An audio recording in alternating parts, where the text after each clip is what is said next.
All right, I am live.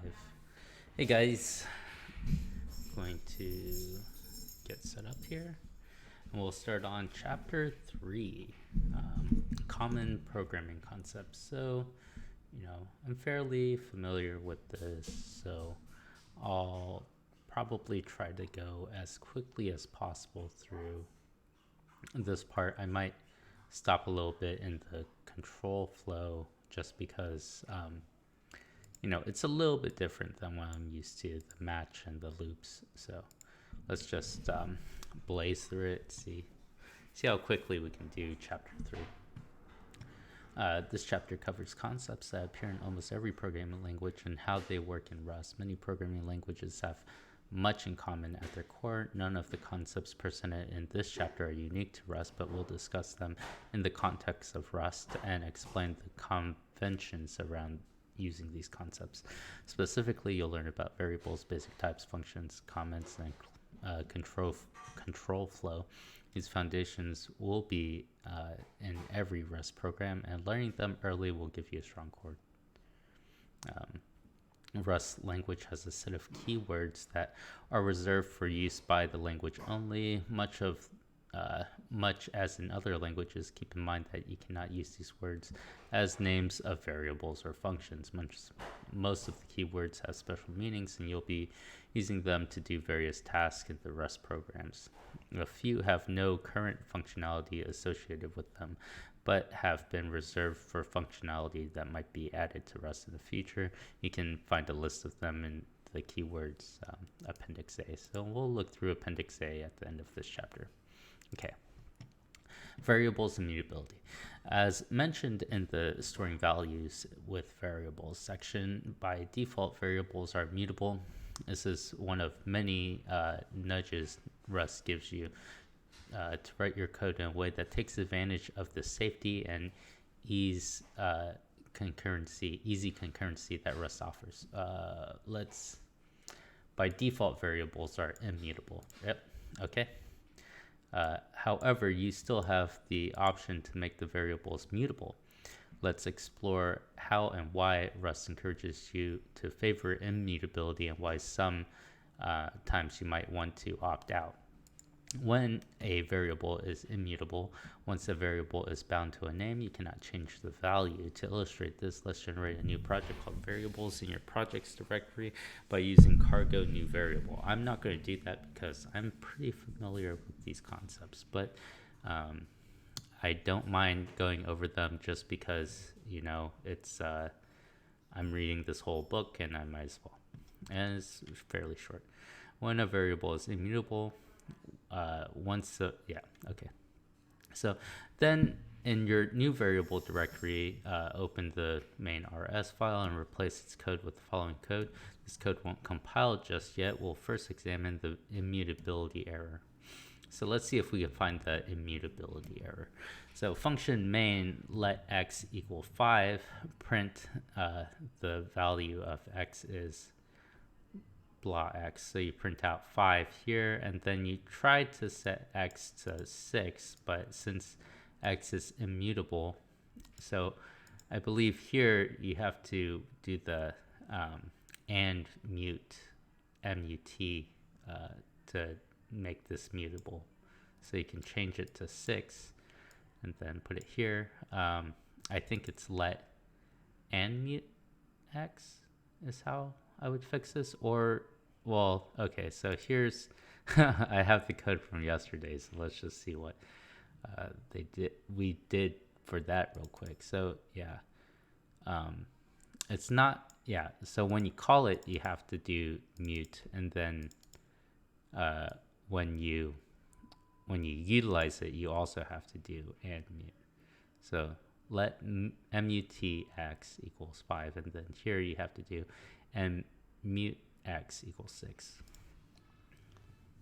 So because I guess if you wanted to use x again, you don't necessarily have to use the and mut. You can just read it like over here, because there's no reason for this x to be mutable. Save and run the program. When cargo runs, you should receive an error as shown in the output. Cargo run, compile, yeah. Okay. This example shows how compilers help you to find errors in your program. Oh, well, let's see this. First assignment to X, help consider making this mutable, X, mut X, yeah. Because here you cannot assign twice to an immutable variable, yep. This example shows how a compiler helps you to find errors in your program. Compiler errors can be frustrating, but really the only means they only mean your program isn't safely doing what you want it to do yet. So they do not mean that you're not a good programmer. Experienced frustrations still get compiler errors. The error message indicates that the cause of the error is that you cannot assign twice to an immutable variable X because you tried to assign the second variable to the immutable X variable. It's important that we get compile time errors when we attempt to change a value that's designated as immutable, because this very situation can lead to bugs. If one part of our code operates on the assumption that a value will never change and another part of our code changes that value, it's possible that the first part of the code won't do what it's designed to do. The cause of this kind of bug can be difficult to track down after the fact, especially when the second piece of code changes the value only sometimes. The Rust compiler guarantees that when you state a value won't change, it really won't change. So you don't have to keep track of it yourself. Your code is thus easier to reason through. But mutability can be very useful and can make code more convenient to write. Variables are immutable only by default. As you did in chapter 2, you can make them mutable by adding mut in front of the variable name. Adding mut also conveys intent to future readers of the code by indicating that other parts of the code will be changing the variable's value. For example, let's change the following. Yep, and that's how I would have fixed it. But it looks like you don't have to put the nmut x equals 6. When we run this now, you get what you're expecting to get. We're allowed to change the value bound to x from 5 to 6 when the mut is added. There are multiple trade-offs to consider in addition to the prevention of bugs. For example, in cases where we're using large data structures, mutating an instance in place may be faster than copying and returning newly allocated instances. With smaller data structures, creating new instances and writing in a more functional programming style may be easier to think through. So lower performance might be a worthwhile penalty to gain this clarity. Okay. Yeah, that's an interesting thing to think about. I haven't really messed with very big data structures. I guess,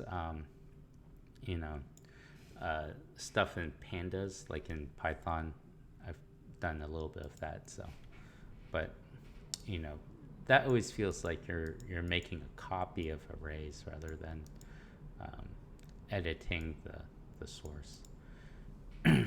But Python's really slow in comparison to Rust, I think. There are lots of overhead in Python. Constants.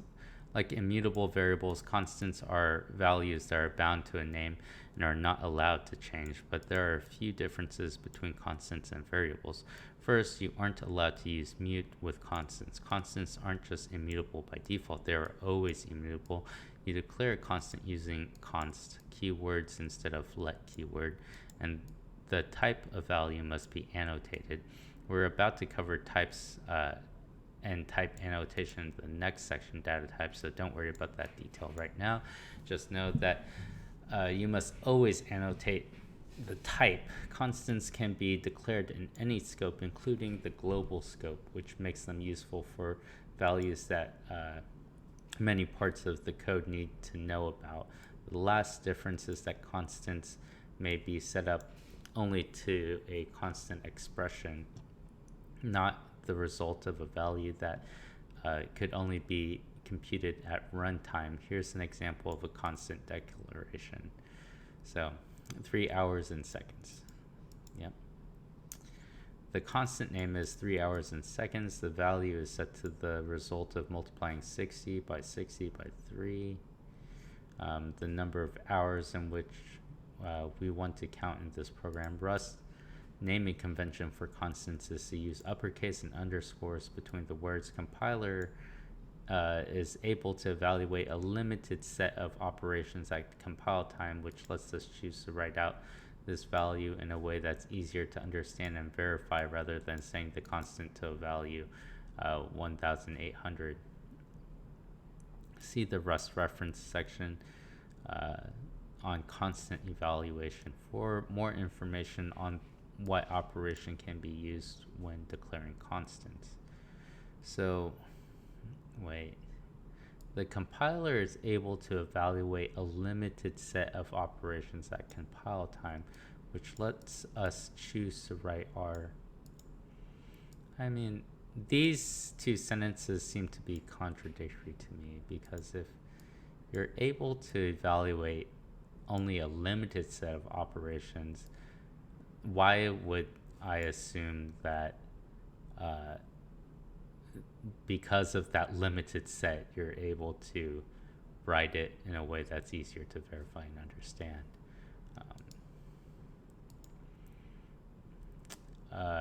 I mean, I assume that multiplication is one of these operations that you're allowed to do in a constant, but this seems like a lot of stuff that you can do const functions. I mean, if you can do a function as a constant, then I don't know. I guess I just don't know enough about Rust to know if this is actually limiting or not. This seems like a lot of things that you can do. Like, I guess the better question is, what can't you do in a constant expression? Because, you know, I'm a little confused by that. But anyways, we'll keep going. Constants are valid for the entire time a program runs within the scope they are declared in. This property makes constants useful for values in your application domain that multiple parts of the program might need to know about, such as maximum number of points any player of the game is allowed to return, or the speed of light. Cool.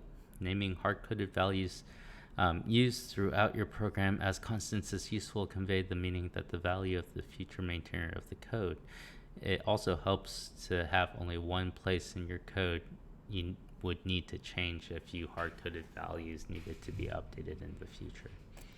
Shadowing. So they mentioned this in chapter 2. You can declare a new variable with the same name as the previous variable. Rustaceans say that the first variable is shadowed by the second, which means that the second variable is what the program sees when the variable is used. We can shadow a variable by using the same variable's name and repeating the use of the let keyword as follows. Okay. This program binds x to the value 5, then it shadows x by repeating let x equal, letting the original value, taking the original value and adding 1, so that the value of x is 6. Then within an inner scope, the third let statement also shadows x, multiplying the previous value by 2 to give x a value of 12. When that scope is over, the inner shadowing ends and x returns to being 6. When we return this program, it will output the following. So x is 5, x plus 1, so it's 6 here, and here it's still 6, so this is 12. And then here I would expect this to be 6 because it was 6 here, not 12, because this is one scope. Okay. Yep. So here it prints 12 and then 6. Shadowing is different from making a variable as mute because we'll get a compile time error if we actually try to reassign it to this variable without using the let keyword. But by using let, we can perform a few transformations on the value, but have the variable be mutable after those transformations have been completed. The other difference between mute and shadowing is that because we're effectively creating a new variable when we use the let keyword again, we can change the type of variable value. You can change the type of value but reuse the same name. For example, say our program asks the user to show how many spaces they want by between some text by inputting space characters, and then we want to store that input as a number. The first spaces variable is a string type, and the second spaces variable is a number type. Shadowing thus spares us from having to come up with different names such as spaces string and space num. Instead, we can reuse similar spaces name. However, if we want to use mute for this, as shown here, we'll get a compile time error, probably something like a type mismatch. Yeah. The error says it's not allowed, and now we've explored how variables work. Let's look at more data types they can have. Yep, cool. Data types. Every value in Rust is of a certain data type, which tells Rust what kind of data is being specified, so it knows how to work with that data. We'll look at two data types, subset, scalar, and compound. Keep in mind that Rust is a statically typed language, which means that it must know the types of all variables compiled. The compiler can usually infer what type we want to use based on the value and how we use it. In cases when many types are possible, such as when we converted a string to a numeric type using parse and the comparing the guess to the secret number section. Yes. So we had to set this to a U32 because it's a string, but we want it as a number, so we have to parse it. And then if it doesn't parse, then we return not a number. If we don't add the type annotation here, Rust will display the following error, which means that the compiler needs more information from us to know which type we want to use. I wonder if parse can parse multiple types. I'm sure it can. I wonder if you could parse the opposite, like if you did string here instead, and this was an int, could you parse it into a string? I don't know. Scalar types. A scalar type represents a single value. Rust, well, I guess we could try that, actually. Right? I guess I should experiment. Let's use this, I guess. No. I don't want to think very hard, so we'll delete this. Yeah. Okay. And then we'll do let number equal 42.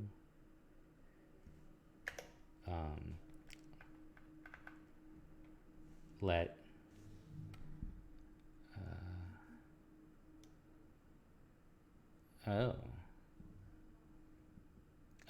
unused variable, yeah. And then we'll print line I don't know. Can we do like, I guess we can do this is a string and then that and then comma number dot parse. No. It says method parse found for type integer and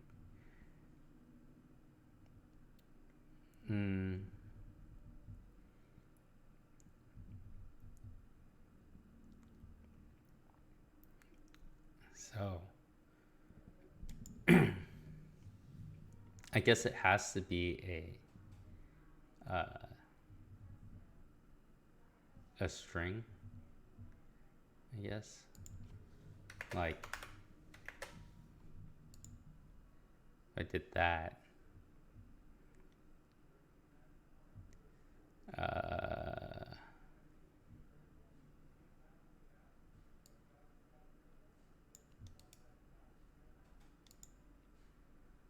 what if we did let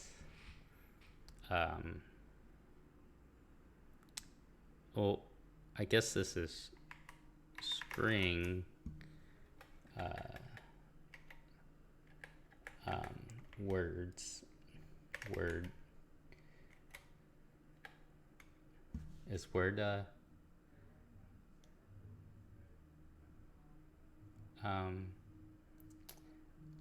I don't know enough. Let's see. Okay, yeah. Okay, yeah. Okay. String. Or is it string? Yeah. Equal number dot parse. Oh wait. I want to do the opposite, I think. Yeah. So U32. We'll make this word. We'll make this string. Oh, but I can also do, I could shadow it. And then cannot find value number in this scope. Oh, right, word. This is confusing.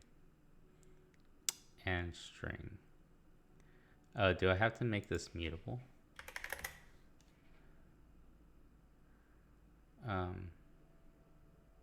Expect U32. So string. I mean, oh, it's a CR. Found and string. I don't know what the difference between a string and an and string is. And this, I don't know how to use parse, I guess. So I'm all sorts of confused. So let's come back to this when you figured it out more.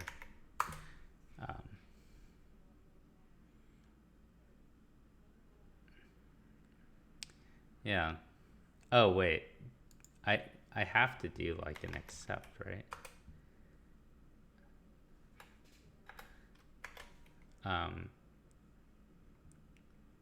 Oops. Okay. That was my error. So I can, that doesn't need to be mutable, right? Because this is shadowed. Yeah, so I can take this string. I turn it into an int. Can I take this int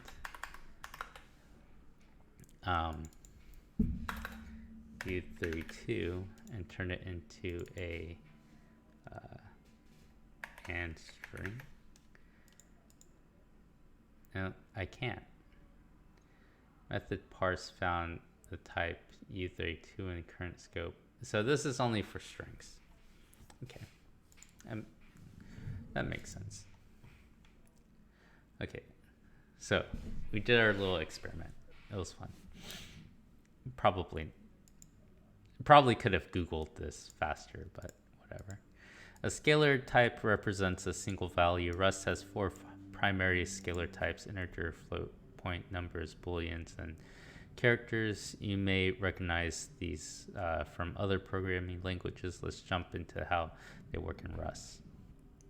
A single value. Integers, float, numbers, booleans, and characters. Okay. Integers. Integer is a number without a fractional component, and we use one integer type in chapter 2. That's a U32. That's 32-bit, unsigned 32-bit.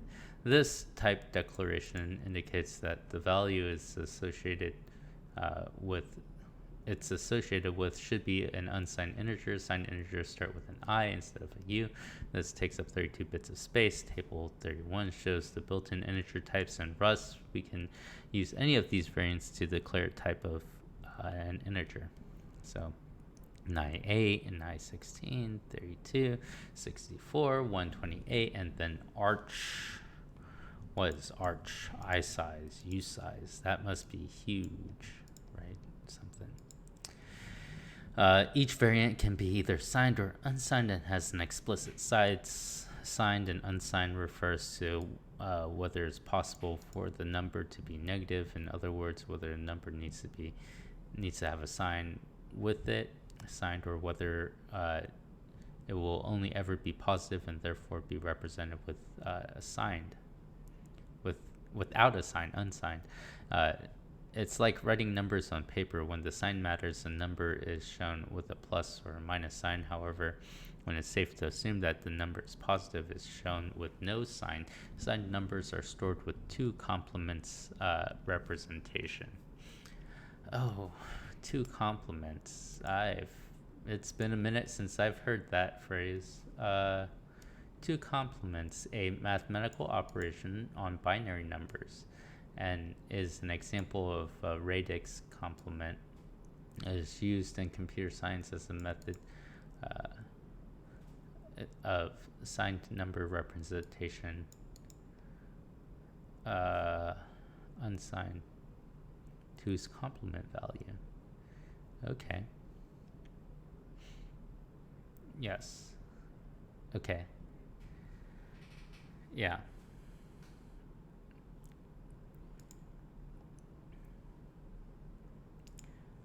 I still don't get it. Well, I'll look into that later. I should probably understand what a two's complement is. Each signed variable can store number negative 2n minus 1 to 2n minus 1 minus 1. Yep. Okay. Inclusive. That's because of 0 is included in the positive, but not the negative, probably. So you got a minus 1.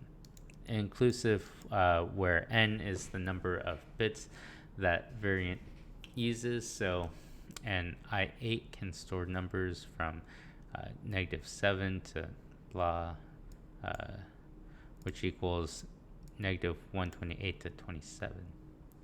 Unsigned variants can store numbers 0 to n 2n minus 1, so U8 can store numbers from 0 to 2 to the 8th minus 1, which equals 1 to 255. So U8 is perfect for IPs and stuff. What's it called? Dotted quad notation. Additionally, the I size and U size types depend on the architecture of the computer program it is running on, which is denoted in the table as arch. 64 bits if you're on the 64-bit architecture, and 32-bit if you're on a 32-bit architecture. You can write integer literals in any of the forms shown in table 32. So additionally, the I size and U size types depend on the architecture of the... Oh, I see. That's why it's called arc. So this changes depending on your architecture. I wonder if you have to account for that in the code, because if you're expecting you know, because these numbers can be a lot bigger, right? If it's a 64-bit architecture.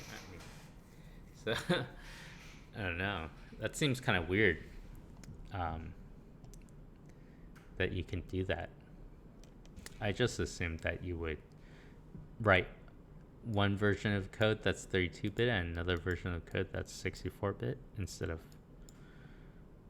But I don't know. I don't know how that works. That's intriguing to me.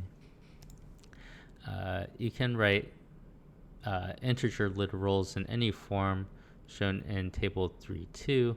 Note that number literals that can be multiple numeric types allow a type suffix such as 57U8 to designate the type. Number literals can also use underscore as a visual separator to make the numbers easier to read, such as 1000, which has the same value as 1000. Yeah. Okay, so decimal, hex, octal, binary, and byte, which can only be a U8, and you put a B in front of it and put the rest in quotes, single quote. So how do you know which type of integer to use? If you're unsure, Rust's default is generally a good place to start, which is an i32. The primary situation in which you use isize or usize is when indexing some sort of collection. Okay, that's interesting. I thought it was because of the architecture.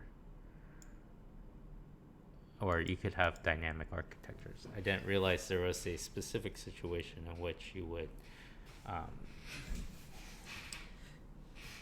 be indexing a collection, and you would need I don't know. That's maybe more technical than I really understand. Okay, but this is cool. I wonder, okay, so this looks like binary. You need the 0B, and then you can go from there. Okay, yep. And then you can do the underscores in between every 4. Okay. I might not remember this, but I feel like in Python you need to convert your numbers from, you can't just like, maybe you can just type them out. I don't know. So, yeah, okay. Integer overflows. So let's say you have a variable of type U8 that can hold the value 0 to 255. If you try to change the value to the value outside of the range, such as 256, integer overflow will occur, which can result in one of two behaviors. When you're compiling in debug mode, Rust includes checks for integer overflow that cause your program to panic at runtime. If this behavior occurs, Rust uses the term panicking when the program exits with an error. We'll discuss panics in more depth with unrecoverable errors with panic exclamation point in chapter 9. When you're compiling to release mode with the release flag, Rust does not include checks for integer overflows that cause panic. Instead, if overflow occurs, Rust performs two's complement wrapping. In short, values greater than the maximum value the type can hold wrap around to the minimum of the values the type can hold. In case of a U8, the value becomes 0, the value 257 becomes 1, and so on. The program won't panic, but the variable will have a value that's probably isn't what you're expecting it to have. Relying on integer overflows wrapping behavior is considered an error. To explicitly handle the possibility of overflow, you can use these families of methods provided in the standard library for primitive numeric types. Wrap is in all modes with the wrapping _star method, such as wrapping add. Return the none value if there's an overflow with the checked underscore methods. Return the value in a boolean indicating whether there's an overflow with the overflowing methods. And saturate as the values minimum or maximum values with saturating star method. Okay, I'll have to look into those. That sounds nifty. I guess, to avoid this, you would want proper input validation rather than... It seems weird that you would want to let something overflow, but I guess in some cases, some of these might be appropriate. Who knows? Yeah. Floating point types. Rust has two primitives for floating point numbers, which are numbers with decimal points. Rust floating point numbers are F32 and F64, 32-bit and 64-bit in size respectively. The default types is F64 because on modern CPUs it's roughly the same speed as F32, but it is capable of more precision. All floating point types are signed. Here's an example that shows floating point numbers in action. Yeah, floating point numbers are represented according to the IEEE 754 standard. The F32 type is a single precision float, and an F64 is a double precision. Has double precision. So, yeah. Numeric operations. Rust supports the basic mathematical operations you'd expect for all of the number value types: addition, subtraction, multiplication, and remainder. Integer division rounds down to the nearest integer. That's good to know. Rounds down means it just truncates, I think, the decimal point. The following code shows how you'd use each numeric operation in a let statement. Okay, yeah, that's fine. Yeah, these are the same everywhere. The mod, or I am glad they call this remainder instead of mod. Each expression in these statements use mathematical operator and evaluates a single value which is bound to a variable. Appendix B contains a list of all operators that Rust provides. Yeah, let's look at this. Can you do... So, macro expansion, bitwise or logical, so not, doesn't equal, not non-equality, arithmetic remainder, and assignment. That's cool. Borrow, I don't know what that means. Borrowed pointer type, oh. Yes, pointers, bitwise and, yeah, bitwise and assignment, yeah, short-circuiting logical and, arithmetic multiplication, arithmetic and assign, dereference, raw pointer. Can you do caret up? Left shift? Ooh, that's like some machine level stuff right there. I will probably never use any of these. loop label, pattern alternatives expression, bitwise OR, okay, bitwise exclusive OR. So I guess there's no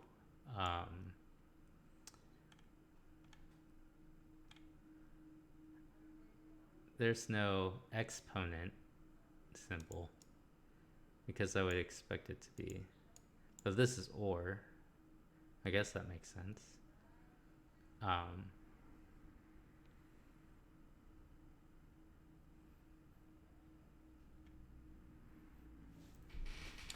There's probably a function, I guess, for that, huh? Or you'll have to make your own for exponent and probably square root, things like that.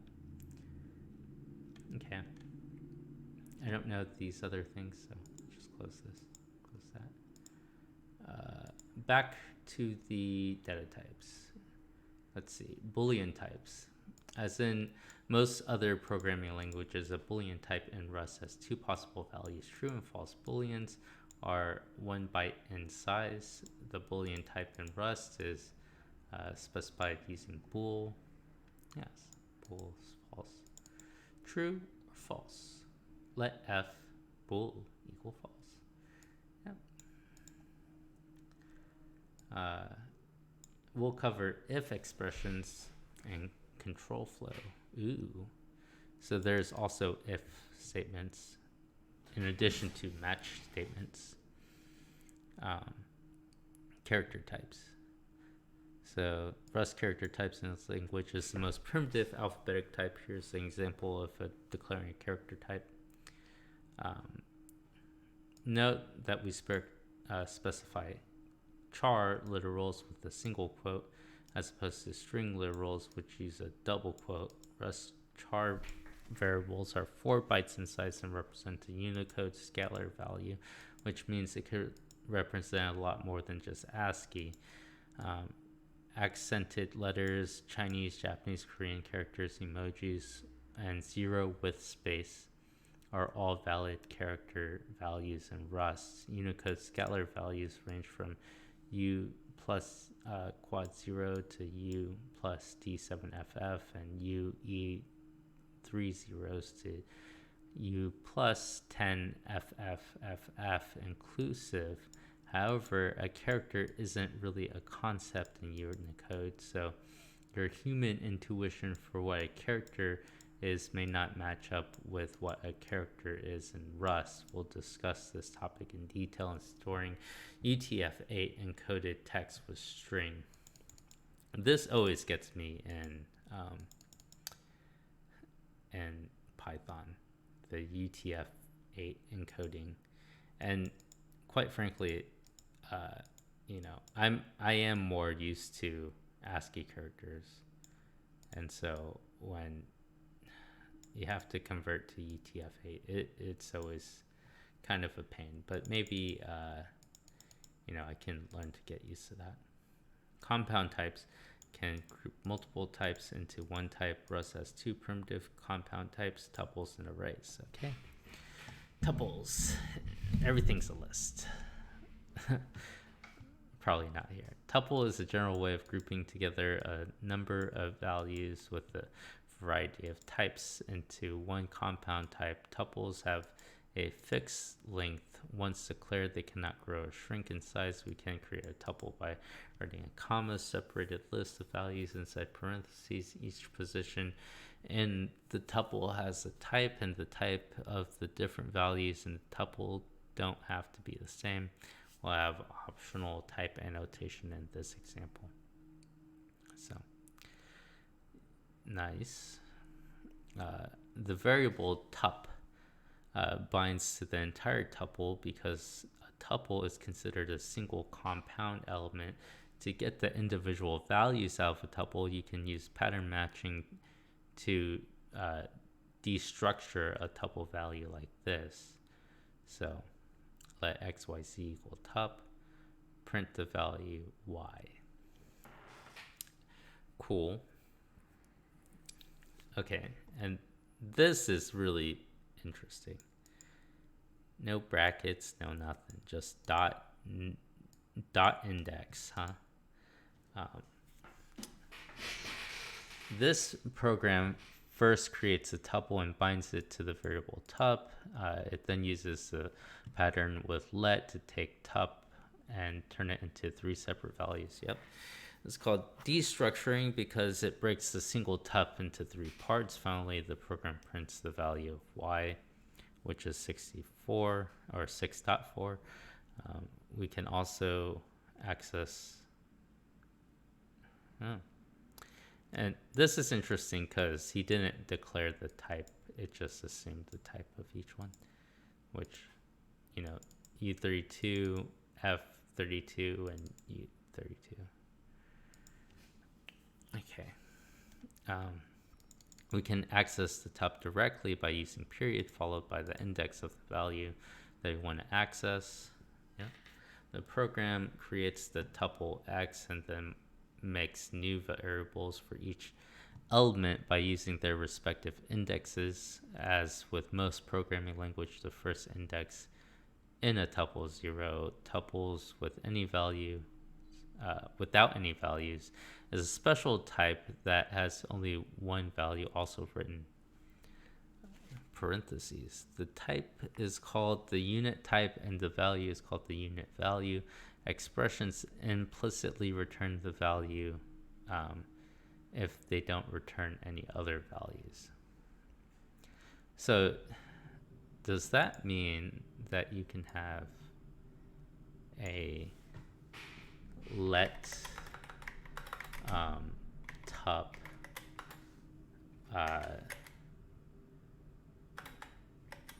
equal, let x equal 1 comma 32? Is that valid? No, that's not valid.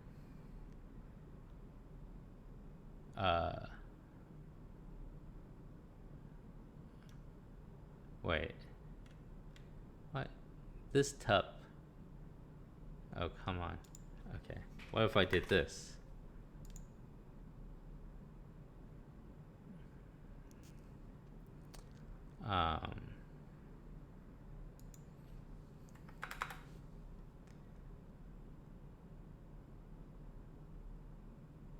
Undisclosed delimiter. Okay.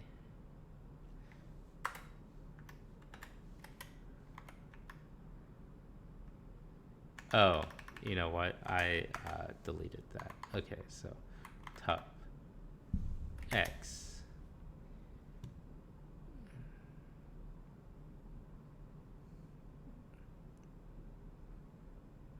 I mean, what?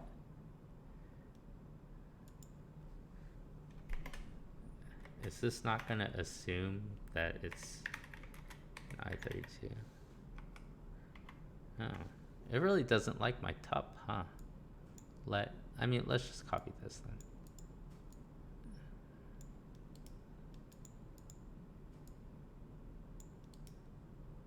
Paste. Yeah, these aren't used. That's fine. And then what if I do A here?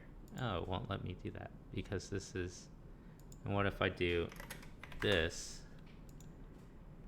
and then put A here? Oh, it's not implemented. So I can have like a bunch of those blank spaces, and then later I can do like A equals 32, right? Mismatch type. I don't know. Tuples without any value is a special type that has only one value also written.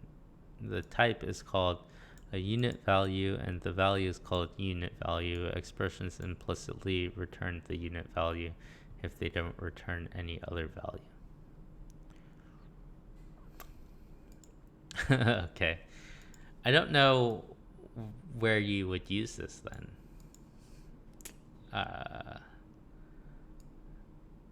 I don't get it. Why do you exist? If you have to have a set. I mean, I like convert the unit, parse it or something? I don't know. Let's see. Array types. Another way to have a collection of multiple types is with an array. Unlike a tuple, every element of an array must have the same type, unlike arrays. In some other languages, arrays in Rust have a fixed length. Yes. We write the values in an array as a comma separated list inside square brackets. Okay.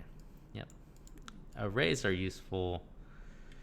So I guess the difference between a tuple, yes, an array has multiple values. Unlike a tuple, every element in an array must be the same type. Okay, that's the difference. Arrays are useful when you want your data allocated on the stack rather than the heap. We'll discuss the stack and the heap more. Or when you want to ensure you always have a fixed number of elements. The array isn't as flexible as the vector type, though. A vector is a similar collection type provided by the standard library in that is allowed to grow or shrink in size. Okay, vectors can grow in size. If you're unsure whether to use an array or a vector, chances are you should use a vector. In Chapter 8, we'll discuss vectors in more detail. However, arrays are more useful when you know the number of elements will not need to change. For example, if you're using names of the month in a program, you would probably use an array rather than a vector because you know it will always contain 12 elements. And this would probably be a constant as well, I would imagine. Let your you write an arrays type by using square brackets with each type of element, with each square brackets with the type of each element. Okay, I mean, they all have to be the same type, so the type, a semicolon, and then the number of elements in the array. So yep, looks like this. Okay, here in I32 is the type of each element. After the semicolon, the number 5 indicates the array contains 5 elements. You can also initialize an array to contain the same value for each element by specifying an initial value, followed by a semicolon, and the length of the array in the square brackets as shown here. So that means that there are 5 threes. That seems weird. I'm sure there's a reason to do that eventually. Accessing array elements. An array is a single chunk of memory of a known fixed size that can be allocated to your stack. You can access elements of an array using an index like this.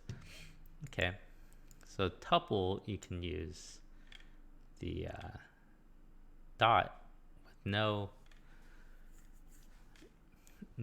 brackets. So this is the annotation I'm used to for accessing an index. Invalid array element access. Let's see what happens if you access an element of an array that is past the end of the array.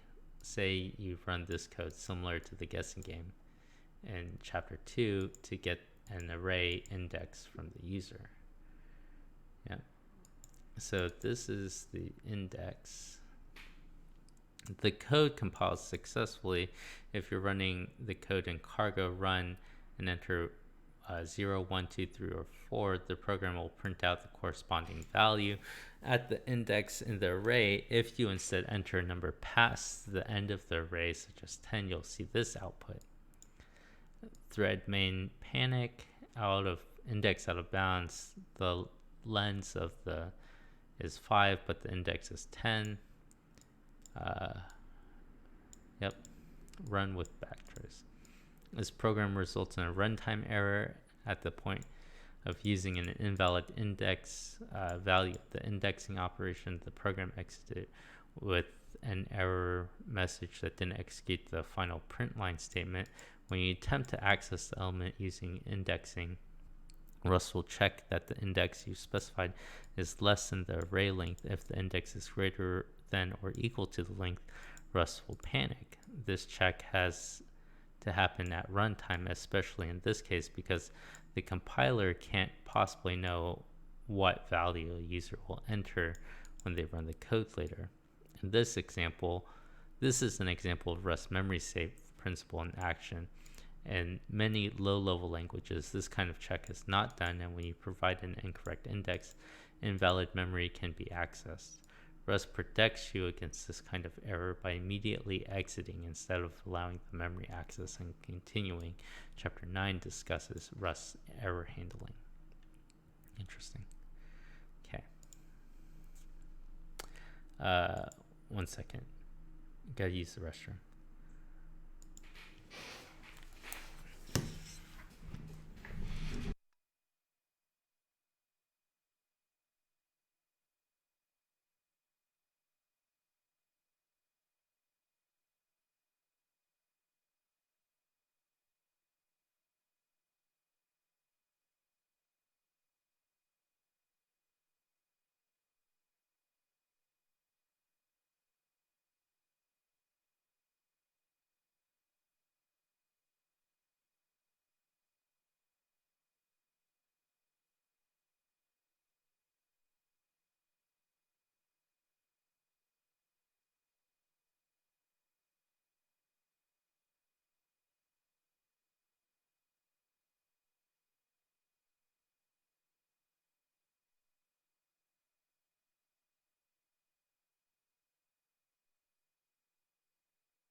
All right, I am back.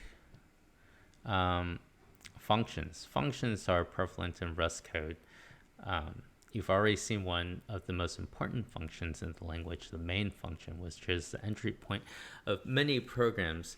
You've also seen the fn keyword, which allows you to declare new functions.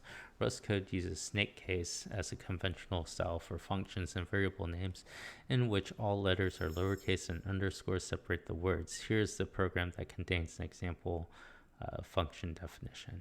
Main, print line, hello world, another function, print line, another function. So I guess this prints hello world, then says another function.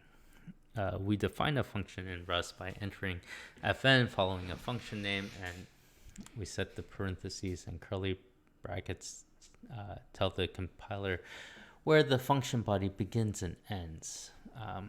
We can call any function we've defined by entering its name followed by a set of parentheses. Because another function is defined in the program, it can be called from inside the main function.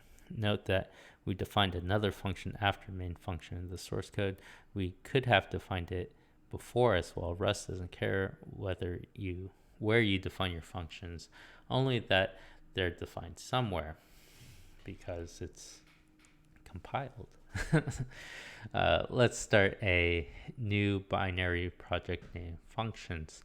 To explore functions further, place another function example and run it, and you'll see the output, hello world, another function. The line executes in the order that they appear in the main function. First, the hello world message prints that another function is called. Yep. That's what I said. Parameters. We can define functions to have parameters, which are special variables that are part of the function signature. When the function has parameters, you can provide it with concrete values for those parameters. Technically, concrete values are called arguments, but in casual conversation, people tend to use the words parameters and arguments interchangeably for either the variables in the function definition or the concrete values passed in when you call a function. In this version, another function, we add a parameter. Okay, yep, 5. So 5 is a concrete value. Concrete value? What's it called? Concrete values. Yep. Okay. Try this program, you should get the output. Yeah. The declaration of another function has one parameter named x. The type of x is specified as I32, pass 5, and it print lines. The macro puts 5 in where the pair of curly braces are, where in the format string. So they call, oh yeah, this is print lines of macro. Yep. Okay. Yep. In function signatures, you must declare the type of each parameter. This is a deliberate decision in Rust design. Requiring type annotation in function definitions means the compiler almost never needs you to use them elsewhere in the code to figure out what type you mean. When defining multiple parameters, separate the parameter declaration with a comma like this. Yes. Okay. This example creates a function named printLabelMeasurement with 2 parameters. The first parameter is the value, I32, and the second is a unit label and is a type character. The function then prints text containing both the value and the unit label. Let's run this code. Replace the program currently in your functions with, yeah, because we call the function with the 5 as the value for value and h as the value for unit label. The program outputs those values. Yeah. Statements and expression. Functions bodies are made up of a series of statements, optionally ending in an expression. So far, the functions we've covered haven't included an ending expression, but you have seen an expression as part of a statement. Because Rust is an expression-based language, this is an important distinction to understand. Other languages don't have the same distinction, so let's look at the statement and expression and expressions are and how their differences affect the bodies of the function. Okay. Statements are instructions that perform some action and do not return a value. Expressions evaluate to a resulting value. Let's look at some examples. This is an expression. Yes. This is an expression. The function definitions are also statements. Okay. The entire preceding example is a statement itself. Statements do not return a value. Yeah. Statements. Yeah. Expressions evaluate. Yep. Okay. That's a statement. Yep. That's a statement. I misspoke. Sorry. Therefore, you can't assign a let statement to another variable as the following code tries to do. Yes. Okay. This isn't anything then. Yeah. Okay. Completely wrong.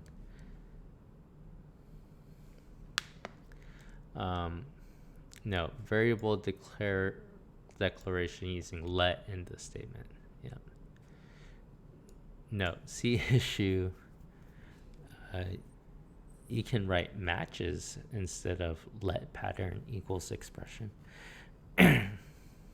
Remove these parentheses. Okay. The let y equals 6 statement does not return a value, so There isn't anything for X to bind to. This is different from what happens in other languages such as C and Ruby, where the assignment returns the value of the assignment. In those languages, you can write X equals Y equals 6 and have both X and Y have the value 6. This is not the case in Rust.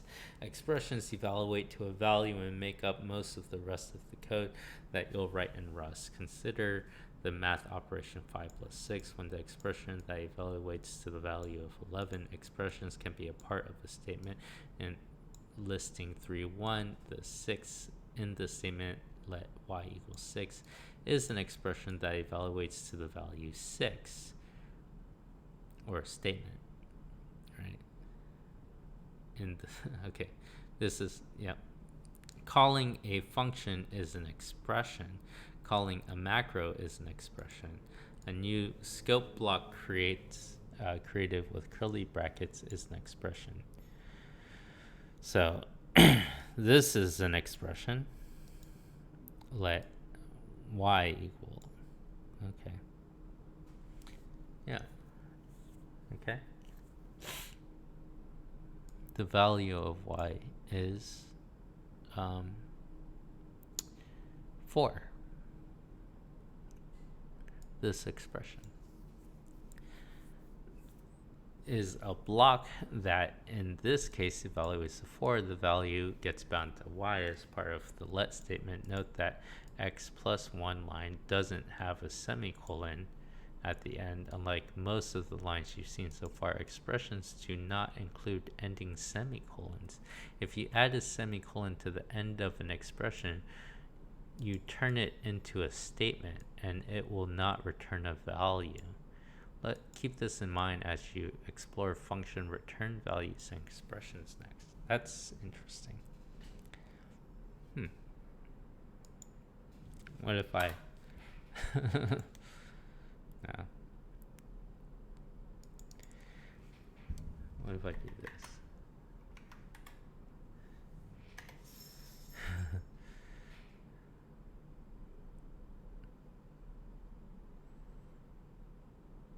Oh.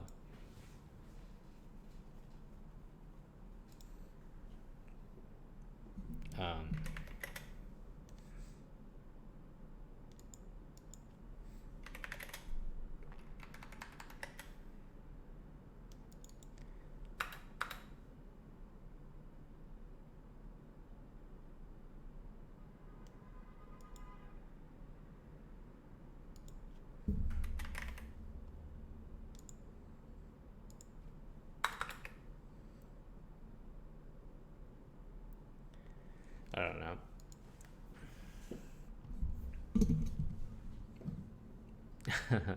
Just messing around. Functions with return values. So functions can return values to code that calls them. We don't name return values. We must declare their type after an arrow. In Rust, the return value of a function is synonymous with the value of the final expression in the block of the body of the function. You can return early from a function by using the return keyword and specifying a value, but most functions return the last expression implicitly. Okay, so it just returns this. Fun. X, so it's 5. There's no function calls, macros, or even let statement in the 5 function. Just the number 5 by itself is perfectly valid function in Rust. Note that the function's return type is specified too with the arrow I32. Try running this code and the output should look like this. The 5 in 5 is the function's return value, which is why the return type is I32. Let's examine this in more detail. There's 2 important bits. First, the line x equals 5 shows that we're using the return value of the function to initialize a variable. Because the function 5 returns a 5, that line is the same as the following. Second, the 5 function has no parameters and defines the type of the return value, but the body of the function is a lonely 5 with no semicolon because it's an expression whose value we want to return. Let's look at another example. Plus 1. X plus 1. Yep. So that's 6. But if we place a semicolon at the end of x plus 1, changing it to an expression, changing the expression to a statement will get an error because you set a return, but you set a type to return, but it doesn't return anything. Excuse me. So I see. So this thing is kind of like null or void because this returns void. It just, because of this semicolon. The main error mismatch type reveals the core issue with this code. The definition of the function plus 1 says that will return either 2, but the statements don't evaluate to a value, which is expressed by the parentheses, the unit type. Therefore, nothing is returned, which contradicts the function definition, and the result is an error. In this output, the Rust provides a message to possibly help rectify the issue. It suggests removing the semicolon, which would fix the error. All right, comments. Comments. All programmers strive to make their code easy to read, but sometimes extra explanation is warranted. In this case, programmers leave comments in their source code and that the compiler will ignore, but people read the source code and may find it useful. Here's a simple comment. In Rust, the idiomatic comment style starts a comment with 2 slashes. The comment continues until the end of the line. For comments that extend beyond the single line, you'll need to include dash dash //. Comments are also placed at the end of lines of code containing code, but you'll more often see them used in this format with the comment on a separate line above the code it's annotating. Okay. Control flows. So I was interested in this. Excuse me. The ability to run some code depends on if a condition is true or run some code repeatedly while a condition is true. The basic building blocks in most programming languages. The most common constructs that let you control the flow in Rust are if expressions and loops. Okay, I am used to if expressions. So if expressions allow you to branch your code depending on conditions, you provide a condition and then state if this condition is met, run the block of code. If the condition is not met, do not run the block of code. Create a new project called branches in your projects directory. Okay. So here is an if and then an else. If the number is less than 5. It's clean, simple. That's what it normally looks like. All if expressions start with the keyword if followed by a condition.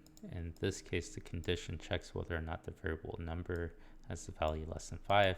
We place block of code to execute if the condition is true immediately after the condition inside the curly brackets. Blocks of code associated with the condition if statements. If expressions are sometimes called arms, just like the arms in match expressions that we discussed in the comparing. Additionally, we can also include an else expression, which we chose to do here to give the program an alternative block of code. If the condition evaluates false, if you don't provide an else expression, the condition is false, the program will skip the if block and move on to the next bit of code. Try running this code and seeing the output. Let's try changing the value of the number. And again, the output is worth noting that the condition in the code must be a bool. If the condition isn't a bool, we'll get an error. So if number, and then it says expect bool found int. Yes, because if 3, the error indicates that Rust expected bool got int. Unlike languages such as Ruby and JavaScript, that would automatically be true. You must be explicit with your if with a boolean as its condition. If we want if code block to run only when a number is not equal to 0, for example, we could change the if expression to the following. Let number equal 3 if number is not 1 or not 0. And this code will print. Yeah. Handling multiple conditions of else if. Else if. Else if. Else. Okay. This program has 4 possible paths it can take after running it. When the program executes, it checks. Yeah, else if. Okay. Using if in a let statement.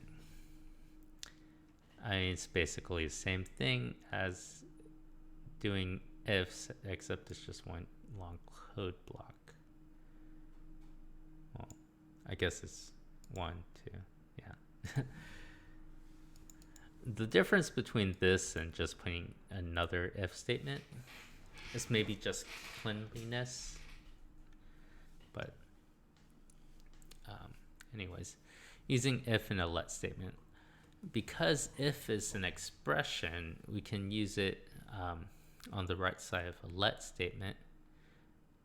And this will be a boolean if condition 5 else 6.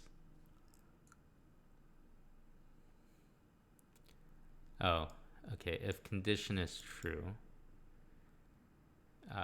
5 else it's 6. So this number is 5. Okay. Number value will be bound based on the outcome of the if expression. Run this code. Number is 5. Remember, the block of code evaluates the last expression in them, and the number by themselves are also expressions, right? Because there's no semicolon. In this case, the value of the whole if expression depends on which block of code executes. This means that the value that has the potential to be the result from each arm of the if statement has the same type. In list 32, the result of both the if arm and the else arm are either 2 integers. If the types are mismatched, we'll get an error. That's interesting. And then expected integer found string. The expression of the if block evaluates to an integer, and the expression in the else block evaluates to a string. This won't work because the variables must have a single type, and Rust needs to know at compile time what the number variable is, definitely. Knowing that the type of the number lets the compiler verify the type is valid everywhere we're using number. Rust wouldn't be able to do that if the type of number was only determined at runtime. The compiler would be more complex and would make fewer guarantees about code if it had to keep track of multiple hypothetical types for any variable. Yes, it's interesting. Repetition with loops. How long have I? Okay. It's often useful to execute a block of code more than once. For this task, Rust provides several loops, which will run through the code inside the loop body to the end and then start immediately back at the beginning. To experiment with loops, let's make a new project called loops. Rust has 3 kinds of loops: loop, while, for. Okay. Python, we use the for loop a lot. I like loop. I think that makes sense. Does this go forever though?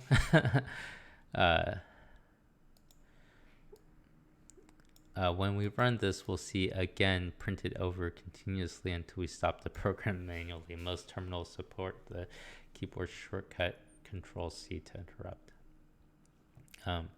The symbol represents Control C. You may or may not see the word again printed after the up C, depending on the code, where the code was in the loop when you interrupted it. Fortunately, Rust also provides a way to break out of loops using code. You can use the break keyword within the loop to tell the program when to stop executing the loop. Recall that we did this in the guessing game. Yep. We also use continue in the guessing game, which is a loop, which in the loop tells the program to skip over any remaining code in this iteration of the loop and go on to the next iteration. If you have loops within loops, break and continue apply to the innermost loop at that point. You can optionally specify a loop label on a loop that we can use to break or continue to specify those keywords. Apply to the labeled loop instead of the innermost loop. Here's an example of two nested loops. So, okay, you label this loop counting up, and then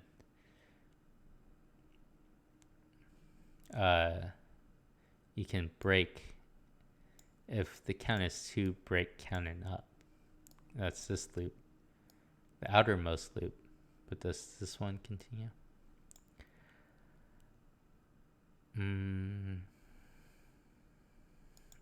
If remaining equals 9, break. Okay, let's see what this does. So print line count equals count. So that's 0. Let mute remaining equal 10. Okay, and then it goes in here, and this is 10 remaining. It's not that, so it continues. It's not that, so it's continues. And then remaining minus 1, so that's 9. Then this is 1. And so you come back here, it prints 1, so 0, 1. And then here, this is 9. So if remaining is 9, break. So we break out of that loop. And then this is 2. So remaining minus 1, so that's 8. Oh, but that loop is broken. Well, this breaks for the innermost loop. Wait. Yeah, which is this. It's this. So it comes back out here. This is plus 2. Comes out. Print 2. And then breaks that.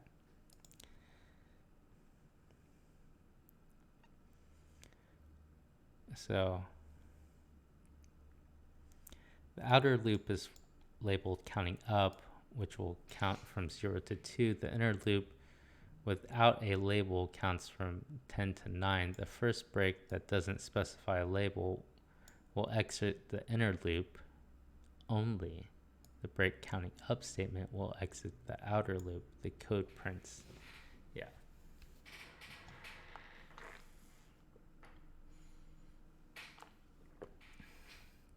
Yeah. And then I'll keep going one more time. And then, yeah. But this thing is the confusing part, because this is like in the same loop, it feels like. I feel like this part should be out here with the count plus plus, but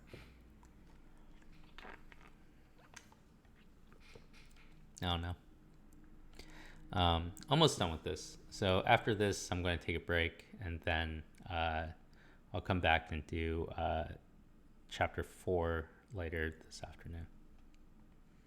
Returning values from loop. So one use of loop is to retry an operation you know might fail, such as checking whether a thread has completed its job. You might also need to pass the results of the operation out of the loop to the rest of your code. To do this, you can add the value you want to return after the break expression you use to stop the loop. This value will return out of the loop, so you can use it as shown here. Result equals loop. That's good. And then you can return the result. So counter plus 1, counter equals 10, break counter times 10. So 20. So you want to return 20. Before the loop, we declare the name counter, initialize it to 0, then we declare the variable name result to hold the value returned from the loop. On every iteration of the loop, we add 1 to the counter and then check whether it's equal to 10. When it is, we break, and with the value counter times 20. After the loop, we use the semicolon to end the statement and assign the value to result. Finally, we print out the result, which in this case is 20. Conditional loops with while. So a program will often need to evaluate a condition within a loop. While the condition is true, the loop runs. When the condition ceases to be true, the program calls break, stopping the loop. It's possible to implement behavior like this using a combination of loop, if, else, and break. You could try that in a program if you'd like. However, the pattern is so common that Rust has built in a language construct for it called while loop. In listing 3.3, we use the while loop to loop the program 3 times, counting down each time, and then after loop, print the message and exit. So while number is not 0, and keep doing this until it's 0, and then you print liftoff. This construct eliminates a lot of nesting that would be necessary if you use loop, if, else, and break, and it's clearer. While a condition holds true, the code runs, otherwise it exits the loop. Yeah. Looping through a collection with for. You can, if you choose the while construction, loop through elements of a collection such as an array, for example, blah, while index is less than 5, and then plus, but you have to have this index. Here the code counts up through the elements of the array. It starts at index 0 and then loops until it reaches final index in the array. Running this code will print every element in the array. 5 array values appear in the terminal as expected, even though index will reach a value of 5 at some point. The loop stops executing before trying to fetch the 6th value of the array. However, this approach is error prone. We could cause the program to panic if the index or values or test conditions are incorrect. For example, if you change the definition of the A array to have 4 elements but forgot to update the condition while, the code would panic. So it's also slow because the compiler adds runtime code to perform the conditional check of whether the index is within bounds of the array on every iteration through the loop. A more concise alternative, you can use this for loop and execute some code for each item in a collection A. For a for loop looks like this. For element in A. Oh, yep.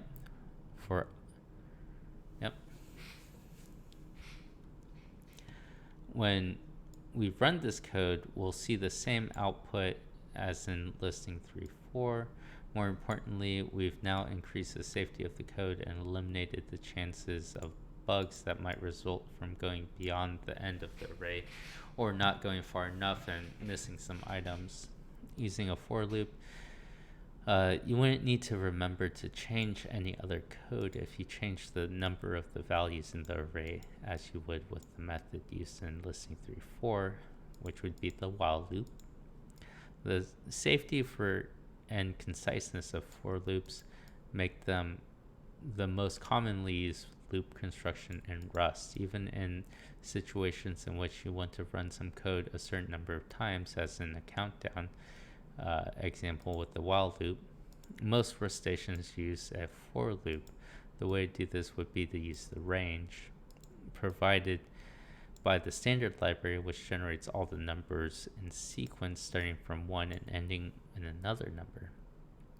Yeah. Here the countdown would look like using a for loop. For number and 1 dot dot 4. Yep. I don't know if it's nicer. I mean, I kind of like the, well, I don't know. Maybe it's just because I see for loops all the time. Summary, you made it. It was a sizable chapter. You learned about variable scalars and compound data types, functions, comments, if expressions, and loops. To practice with the concepts discussed in this chapter, we're going to build a program to do the following: convert temperatures, generate the Fibonacci numbers, print the lyrics to a Christmas Carol, the 12 Days of Christmas, taking advantage of the repetition of the song. When you're ready to move on, we'll talk about concepts in Rust that don't commonly exist in other programming languages ownership. Yeah, let's we'll do this.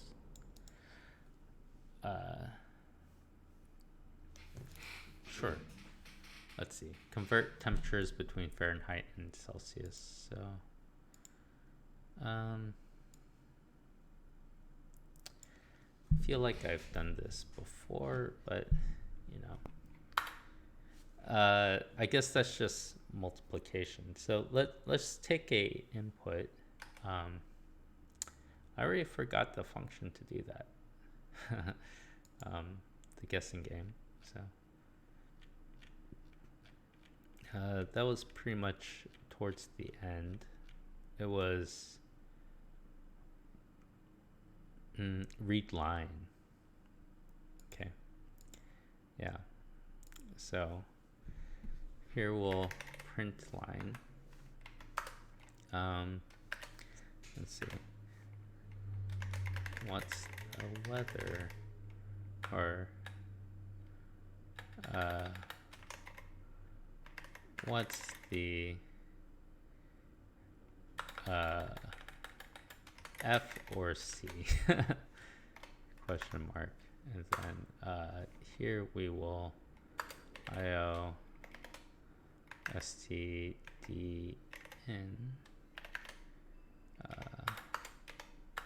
up, and that's an expression. So, and this should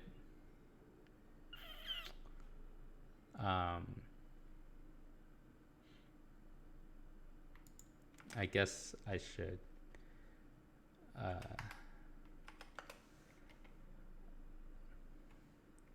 let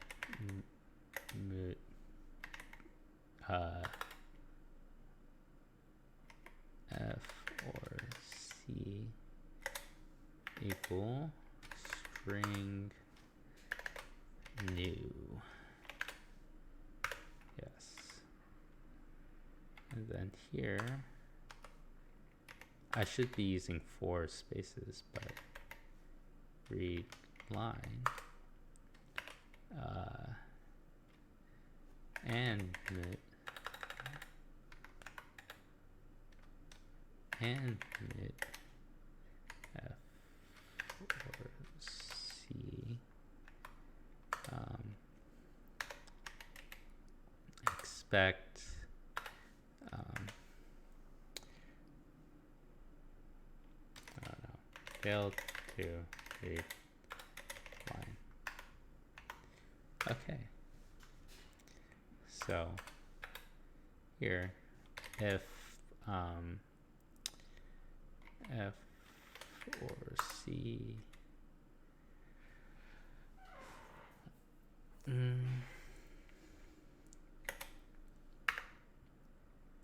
equals F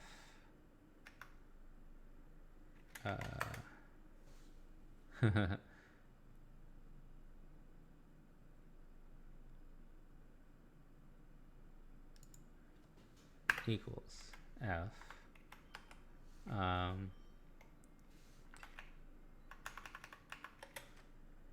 I think or f or c equals f. Should I do double? Yeah. Yeah, okay. And then here I'll do kind of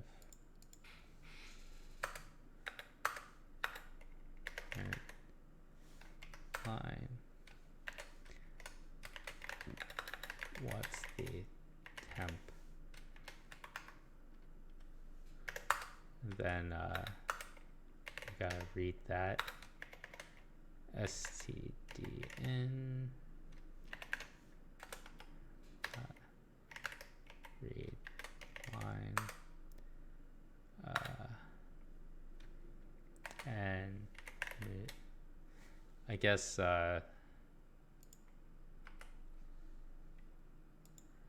yeah, okay. Let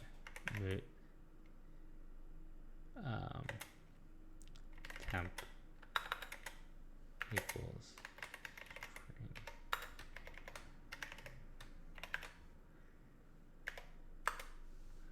Oh, that's a string. So and then we gotta, yeah, yep, okay, temp, and then we gotta expect read line again, then let's see.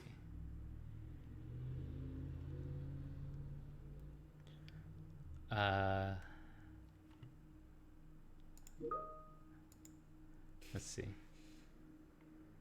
Fahrenheit to Celsius formula. Okay.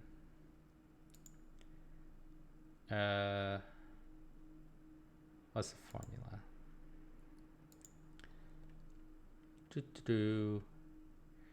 So Celsius is Fahrenheit minus 32 times 5 over 9. Okay, so this is, we're trying to get Celsius here. If they tell us it's Fahrenheit, then we gotta convert it to Celsius. So yeah, so it's temp minus 32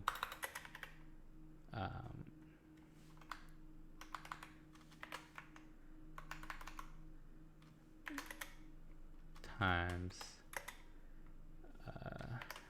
5 divided by 9. Yep. Okay, and then here I guess I have to I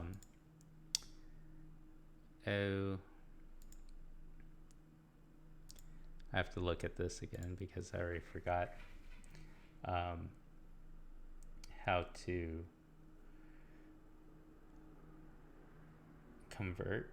No, I have to check to see. I need to parse the string to an int. Let's try to do that without. So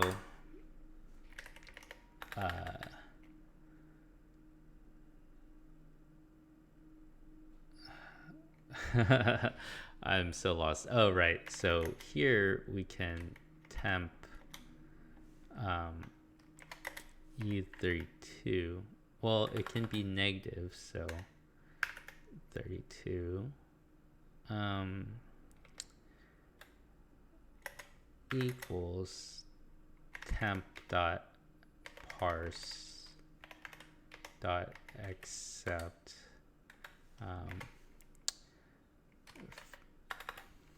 not a number, and then here expect found I32. Yeah, so here I can do like let c Celsius equal, and then oh no, I don't have to do that, because it will return the expression, because I can do fn convert equals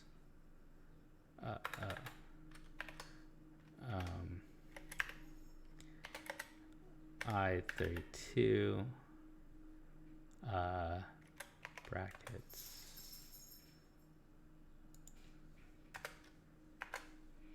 right?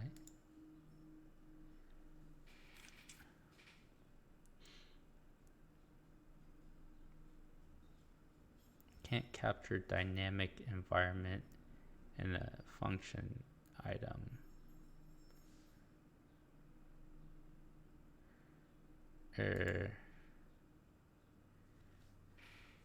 F or C, and that's a I guess I need to declare type here. This type thing is really going to kill me. Temp. Oh, and then that's a string. And that's a string.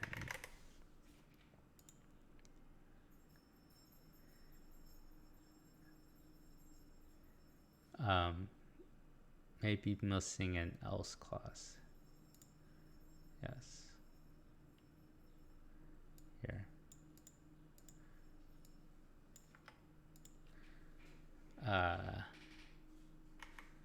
If else, we'll check to see if this is a C or a C. We'll do the opposite.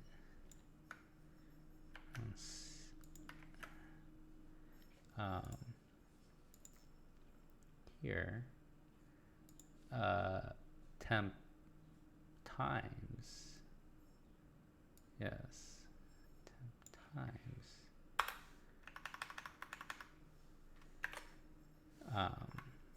and then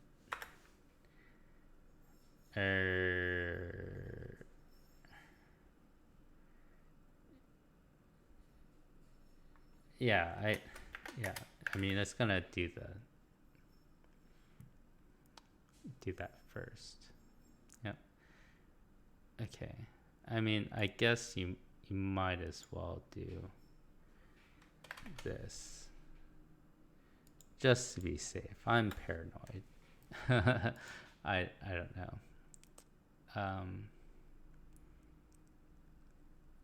Is it else if? No, it's if else. Isn't it? Didn't it say found keyword else? What? What's the expression? Is it if else or else if? I already forget this. Else if. Oh, it's else if. Else if. And then that and then else, if none of those are true, then you just print line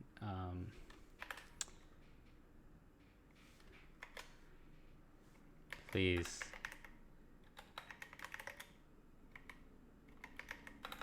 type F or C, something like that. Oh yeah, I guess this should be I guess we have to print line it, right?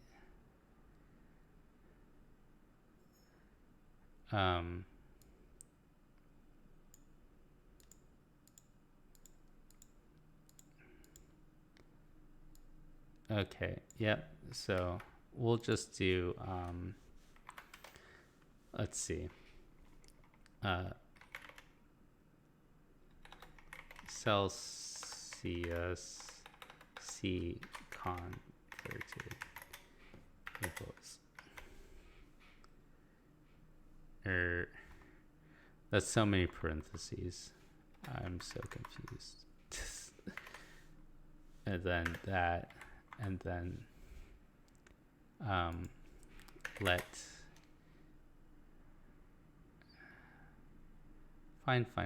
Unnecessary parentheses. I know. And then we'll do the temp in Celsius is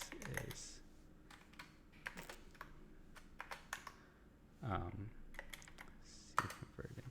Oh, forgot my comma. And then here we'll do let F converted equal, and then we'll do print line the temp and if F and Celsius is I hope I'm spelling Celsius and Fahrenheit right. Celsius is comma F comma F converted and far and height. Yes. Okay. Does this look good? I don't know. Maybe. I'm not using these anymore.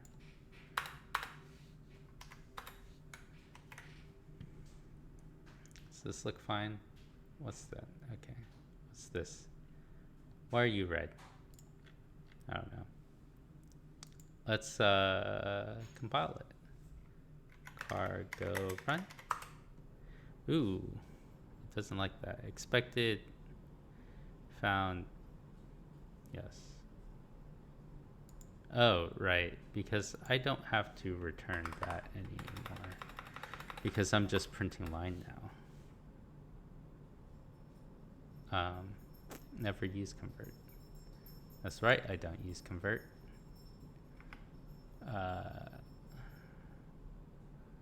Yeah, so I'll just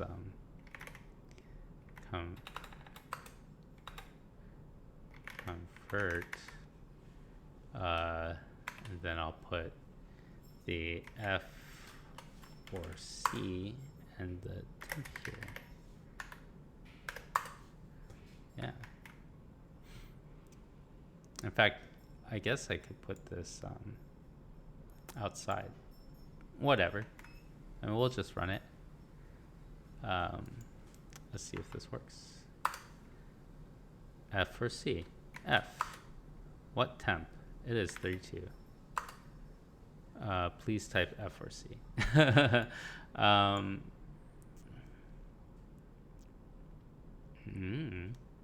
Oh, you know what? I forgot that you have to trim this.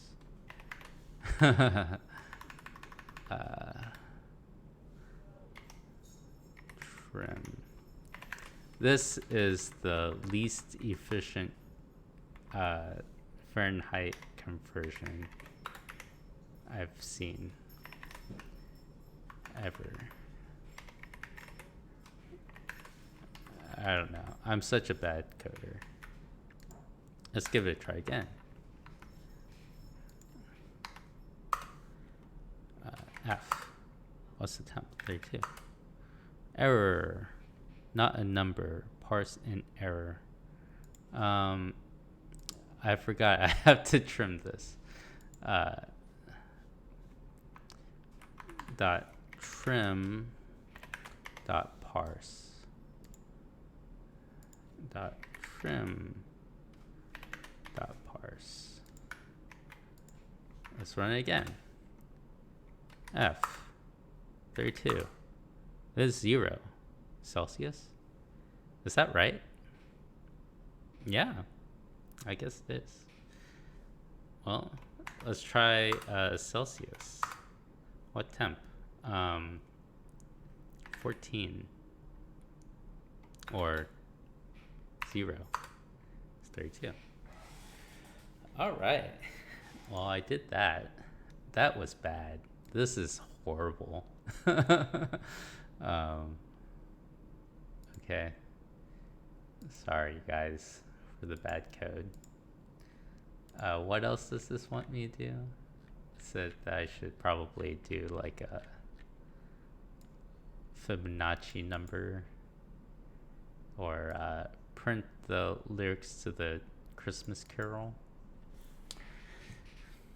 We could do this till my computer crashes. 12 Days of Christmas. That sounds boring. I mean, I think I got enough practice. I could do it. Yeah, I don't know. We'll do chapter 4 in like 30 minutes. I'll be back, guys. I think I will end the stream and then come back later. So, all right. See you guys.